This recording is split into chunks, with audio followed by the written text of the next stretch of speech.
Good morning प्यारे विद्यार्थियों। आज हम बी पार्ट थर्ड के अंतर्गत आधुनिक युग के अंदर गद्य में जो कुछ विधाएं हैं, नाटक हैं, निबंध हैं, कहानी हैं, उपन्यास हैं, इनके बारे में कुछ चर्चा करेंगे। सबसे पहला हमारा जो टॉपिक है वह है नाटक। नाटक का उद्भव कब हुआ, किस प्रकार से यहाँ नाटक का चलन हुआ और विभिन्न विद्वानों के क्या इसके बारे में मत रहे, उसकी अपन चर्चा यहाँ करेंगे।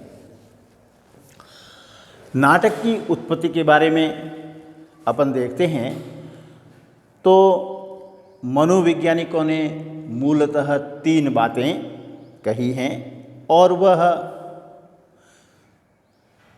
उनकी मनोवृत्ति के अनुसार हैं कि मनुष्य की जो मनोवृत्ति होती है उसके अकॉर्डिंग 3 या 4 बातों में उन्होंने इसकी उत्पत्ति को बताया है। पहला क्या कहा है कि नाटक की उत्पत्ति है जो अनुकरण की प्रवृत्ति से हुई है। किसकी प्रवृत्ति से? अनुकरण की प्रवृत्ति से हुई है। नाटक होता ही अनुकरण है। दूसरा ये कह रहे हैं कि पारंपरिक परिचय द्वारा आत्मविस्तार की वृत्ति, परिचय देना, लेकिन कैसा परिचय? पारंपरिक देना। इसलिए इस नाटक की आवश्यकता हुई और इस नाटक से आत्म विस्तार भी होता है, आत्म अभिव्यक्ति भी हो जाती हैं। तो ये 2 कारण हो गए। तीसरा इन्होंने कहा है कि जाति या समुदाय की रक्षा की प्रवृत्ति। नाटक में अभिनय होता है तो अभिनय के द्वारा ये कह रहे हैं कि उसमें रक्षा करने की प्रवृत्ति जागृत हो जाती है। तो इस कारण से भी नाटक की उत्पत्ति मानी गई है। चौथा इन्होंने कहा है कि आत्म अभिव्यक्ति की प्रवृत्ति, मनुष्य में अपने आप को प्रेजेंट करने की प्रवृत्ति होती है और उसी प्रवृत्ति के कारण यहाँ कह रहे हैं कि नाटक का विकास या उद्भव हुआ। अब देखो, ये चारों जो प्रवृत्तियाँ हैं, अनुकरण की, पारंपरिक परिचय द्वारा आत्मविस्तार की और जाति या समुदाय की रक्षा की प्रवृत्ति और आत्म अभिव्यक्ति की प्रवृत्ति, मानव हृदय में सहज और स्वाभाविक रूप में ही विद्यमान है। ये चारों ही प्रवृत्तियां मनुष्य में स्वाभाविक रूप से मौजूद रहती हैं। इसके लिए मनुष्य को कोई किसी प्रकार का अतिरिक्त प्रयास या मेहनत नहीं करनी पड़ती हैं। फिर भी भारतीय नाटक की उत्पत्ति को लेकर स्वदेशी और विदेशी विद्वानों ने भिन्न भिन्न मत स्थापित किए हैं। उन्होंने अपने अपने विचार दिए हैं। भारतीय साहित्यकारों ने भी कहा है और विदेशी जो साहित्यकार थे उन्होंने भी। हमारे यहाँ साहित्य में या काव्य शास्त्र में जैसे नाटक का नाम लेते हैं तो सबसे पहला नाम आता है भरत मुनि का। तो भरत मुनि ने इस नाटक के उद्भव के संबंध में अपने ग्रंथ नाट्य शास्त्र में एक घटना का उल्लेख किया है कि नाटक का जो उदय है वो एक घटना के अनुसार हुआ है। एक घटना थी, उसी से। अब उन्होंने इसका उल्लेख करते हुए क्या कहा है कि ऐसी घटना घटित हुई जिससे विभिन्न प्रकार से लोगों या वेदों से इस नाटक का उद्भव माना है। ये कहा है कि देवताओं से या देवताओं की प्रार्थना करने पर ब्रह्मा ने ऋग्वेद से पाठ लिया। किसने? ब्रह्मा जी ने देवताओं की प्रार्थना करने के लिए नाटक का उद्भव माना है। तो इन्होंने ऋग्वेद से पाठ लिया सामवेद से गान लिया और यजुर्वेद से अभिनय लिया और अर्थवेद से रस लेकर पांचवें वेद के रूप में नाट्य वेद की रचना की है। ये तो कथन किसका है? भरत मुनि जी का है, जिन्होंने माना है कि देवताओं की प्रार्थना करने के लिए, उनको खुश करने के लिए ब्रह्मा जी ने पहला प्रयास किया, जिसमें वेदों का सहारा लिया गया, ऋग्वेद का, सामवेद का, यजुर्वेद का और अथर्ववेद का।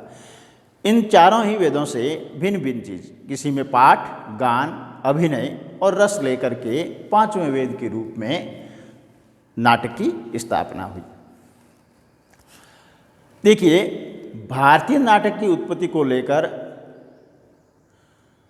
स्वदेशी और विदेशी विद्वानों में गहरा वाद विवाद भी है और उन्होंने इस संबंध में विभिन्न मत भी स्थापित किए हैं। यहाँ पर सबसे पहले नाम आता है रिजवे का, डॉक्टर रिजवे। रिजवे ने क्या कहा कि नाटक का उदय जो है मृत वीरों की पूजा से हुआ, कि जो वीर युद्ध करते हुए शहीद हो गए थे, उनकी पूजा करने से नाटक का अभिनय हुआ। जब उनको खुश किया जाता था, यानी प्रारंभिक काल में मृत आत्माओं की प्रसन्नता के लिए गीत गाया जाता था और नाटक आदि का आयोजन किया जाता था। जैसे कोई युद्ध क्षेत्र में मारा गया है और उसकी आत्मा को प्रसन्न करने के लिए युद्ध का अभिनय किया जाता था, तो इस प्रकार से ये कह रहे हैं कि नाटक का भारत में उदय हुआ। दूसरे आते हैं प्रोफेसर हिलेब्रान और प्रोफेसर कोनो। इन दोनों ने भारतीय नाटक का उदय जो है वो लौकिक और सामाजिक उत्सवों से माना है। बात पहले जो रिजवे कह रहे हैं वैसे की वैसी है। अब अपने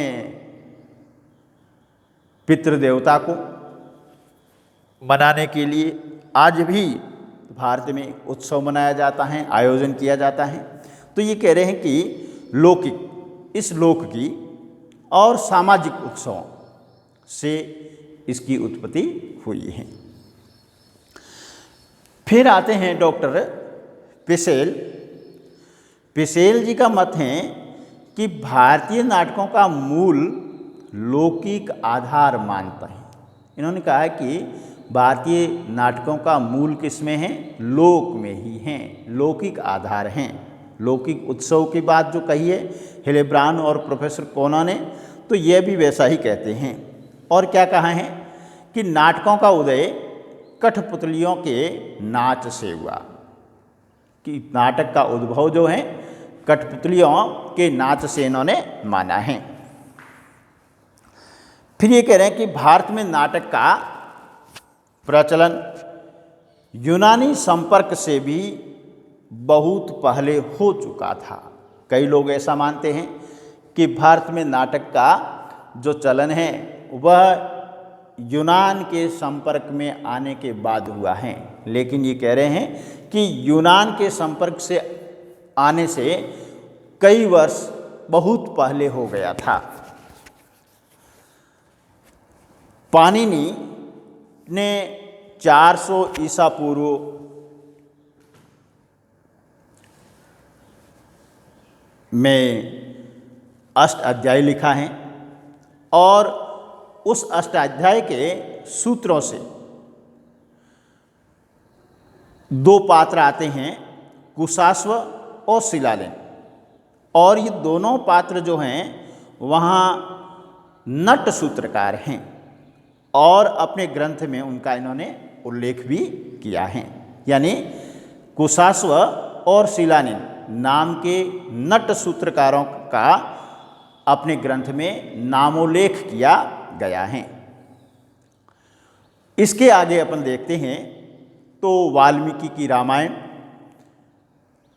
और बौद्ध और जैन ग्रंथों में नटों के नामों का उल्लेख है, रंगशालाओं का उल्लेख किया गया है और नर्तकियों का उल्लेख भी हमें मिलता है।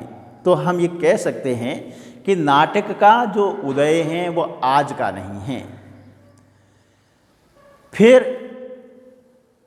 हिंदी के नाट्य साहित्य को संस्कृत की समृद्ध नाट्य परंपरा विरासत के रूप में प्राप्त हुई हैं।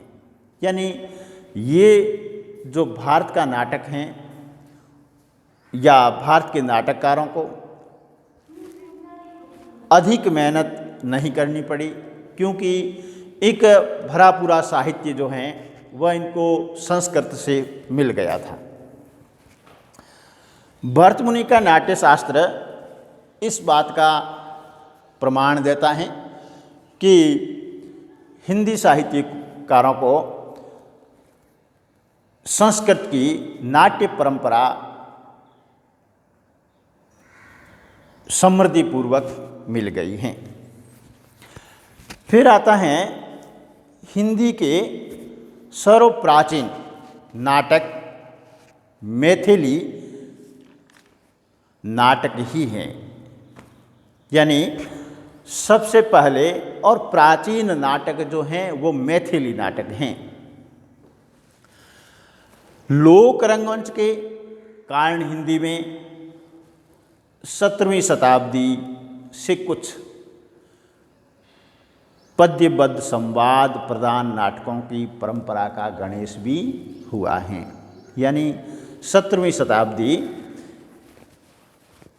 से हम ये मानते हैं कि हिंदी में पद्यबद्ध संवाद प्रधान नाटकों की परंपरा का श्री गणेश हुआ या प्रारंभ हुआ। अब इसमें देखिए हृदयराम का हनुमान नाटक, प्राणचंद का रामायण महानाटक, बनारसी दास द्वारा रचित समय-सार,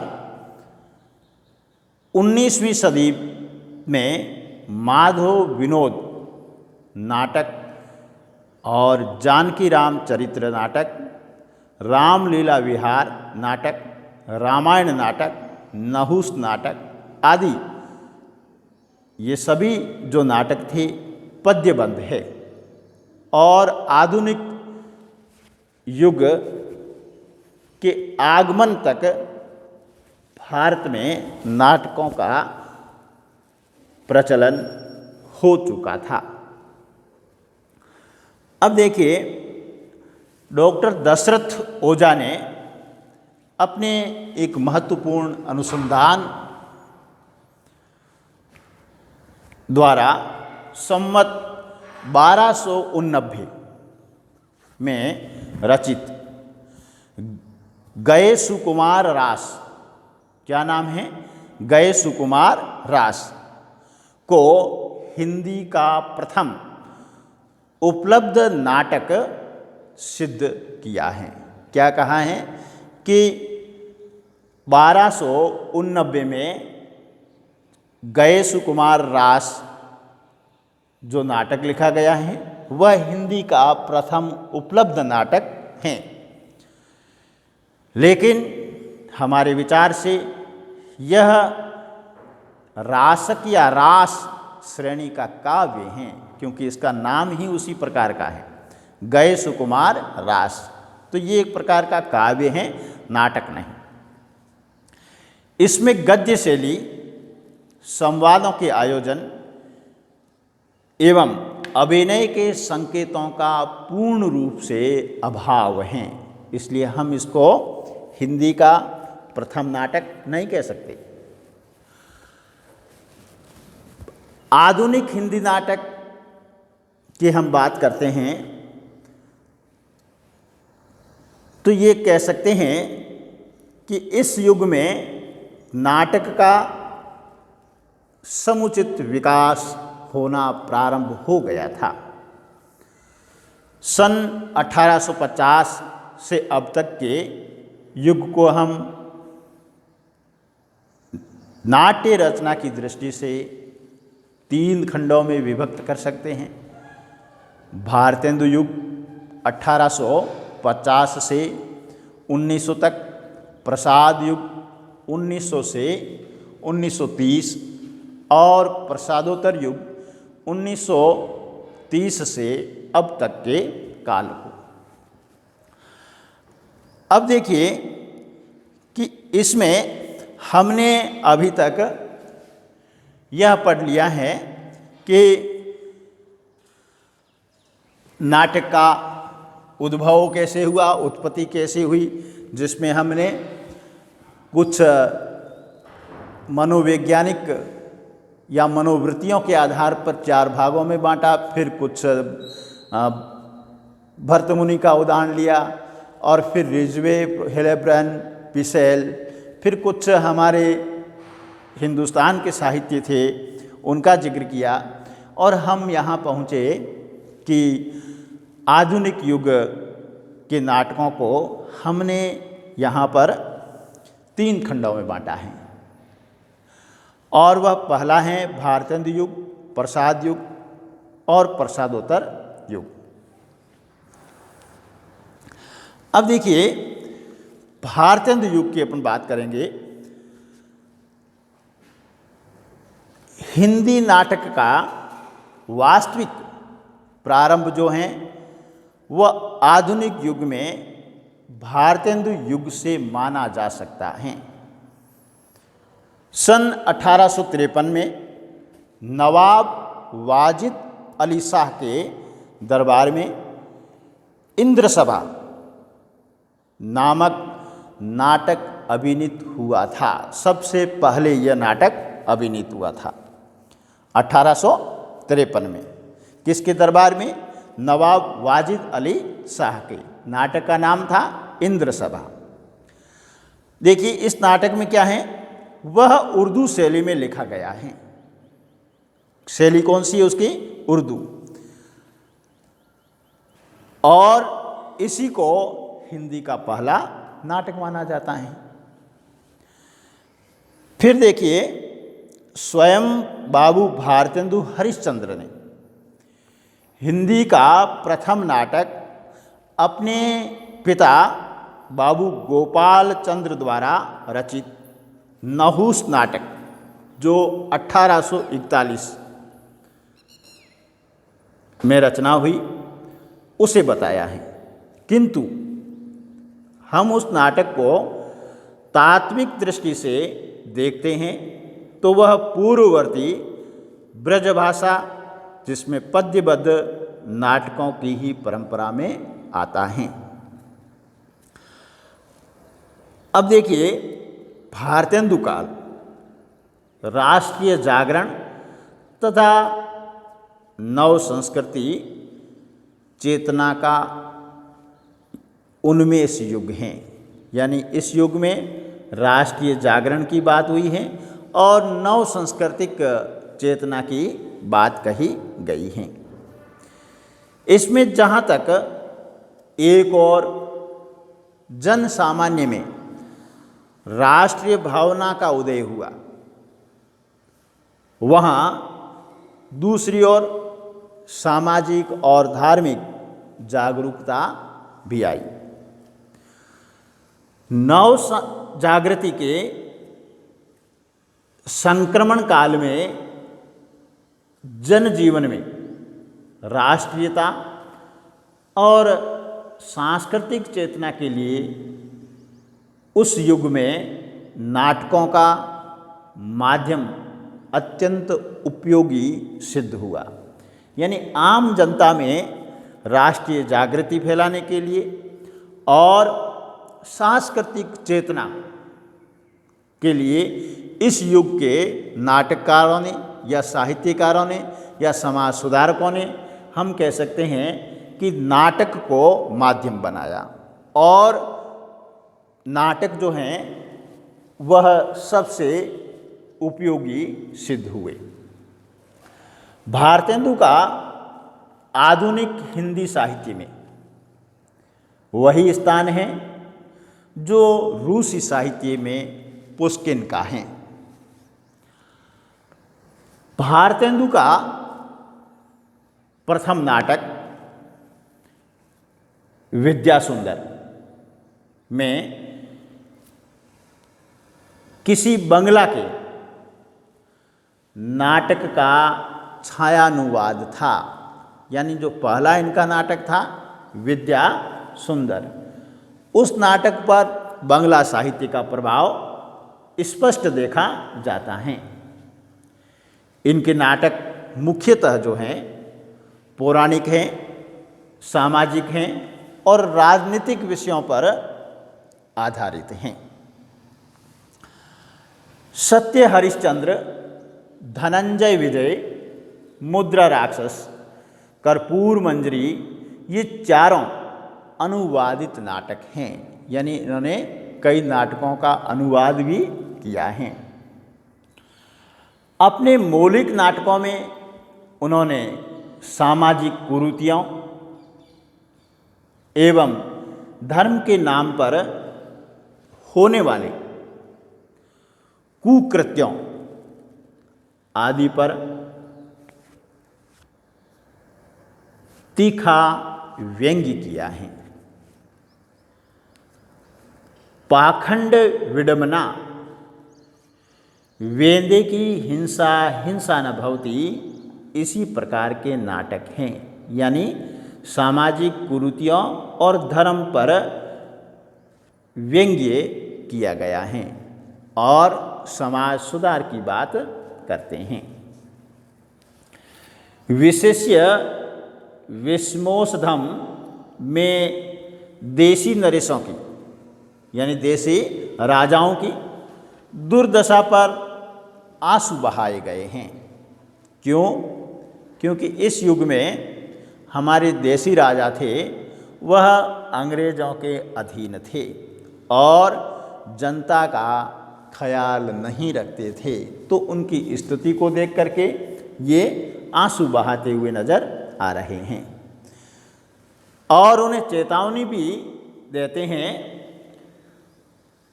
कि यदि भी न संभले तो धीरे धीरे अंग्रेज सभी देशी रियासतों को अपने अधिकार में ले लेंगे और एक दिन जो है भारत पूर्ण रूपेण गुलाम हो जाएगा। भारत दुर्दशा नाटक में भारतेंदु की राष्ट्रभक्ति का स्तर उद्घोषित हुआ है। यानी यहाँ पर भारत दुर्दशा नाटक में राष्ट्रीय भक्ति उजागर हुई है। क्या कहते हैं? अंग्रेज राज सुख साज सजे सब भारी, पेदन विदेश चली जात एह अति ख्वारी। अंग्रेज राज सुख साज सजे सब भारी, यानी अंग्रेज शासक हैं बड़े आराम से सुख से चैन से रह रहे हैं। पेधन विदेश चली जात, हमारा धन जो है ये विदेश ले जा रहे हैं। हमें इस बात का दुख है क्योंकि अंग्रेज जो हैं वह कच्चा माल यहाँ से इंग्लैंड ले जा रहे थे। भारतेंदु के सती प्रताप और नील देवी में आर्य ललनाओं के लिए भारतीय संस्कृति की महत्ता का शुभ संदेश हैं। यानी इन्होंने सती प्रताप और नील देवी नाटकों में भारतीय नारियों के लिए भारतीय संस्कृति की महत्ता का शुभ संदेश दिया है।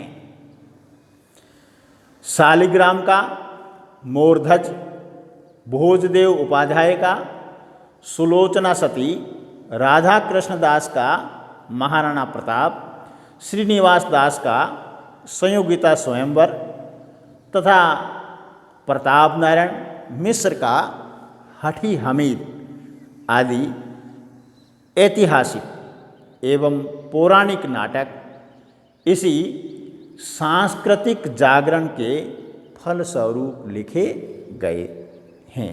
यानी इस युग में अकेले भारतेंदु जो हैं वही राष्ट्रीय और सांस्कृतिक चेतना से संबंधित नाटक लिखने वाले नहीं थे, अन्य साथी भी, अन्य साहित्यकार, नाटककार भी इस युग में ऐसे नाटक लिख रहे थे।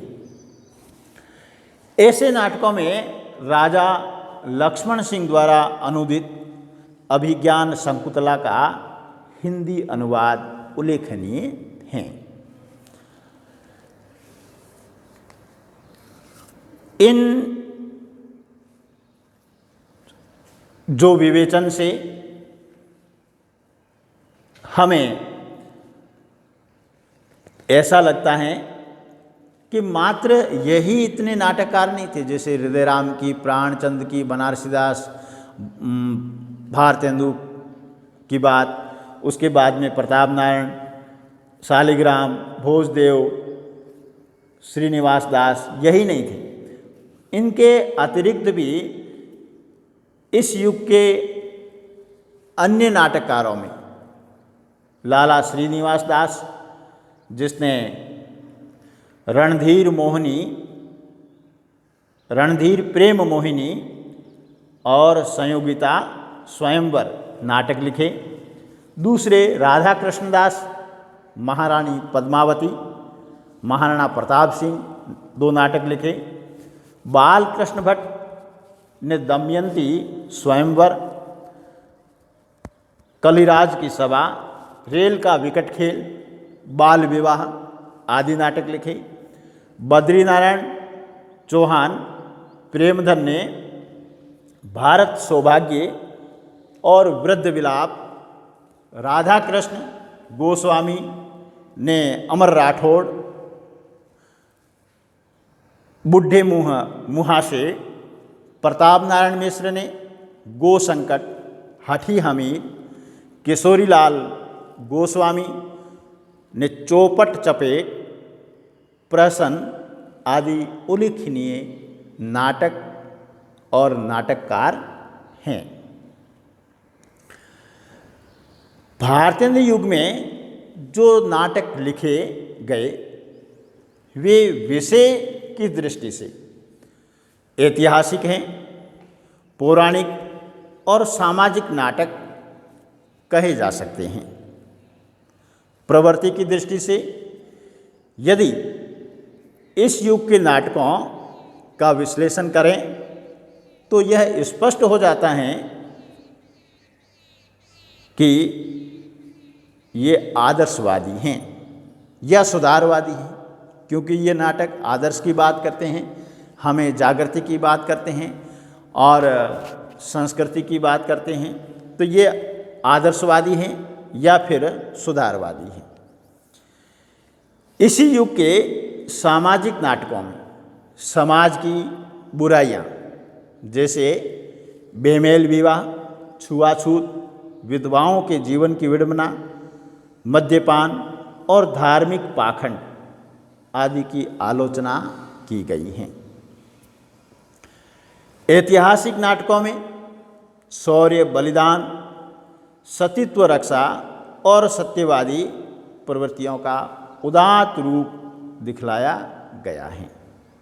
इस युग के नाटकों में अतीत के गौरव का स्मरण किया गया है। वर्तमान की अधोगति से खिन्नता का स्वर देखने को अवश्य मिलता है कि हम जो हैं वर्तमान में किस दिशा में जा रहे हैं, इस चीज़ को लेकर के दुखी हैं।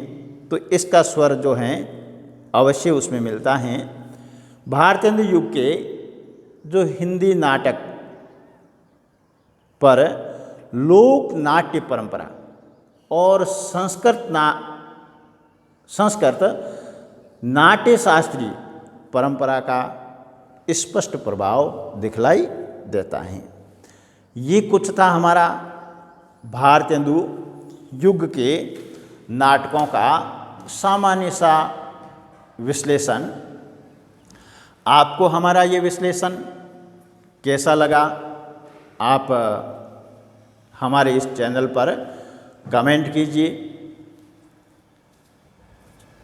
चैनल को शेयर कीजिए, लाइक कीजिए। आज बस इतना ही। धन्यवाद।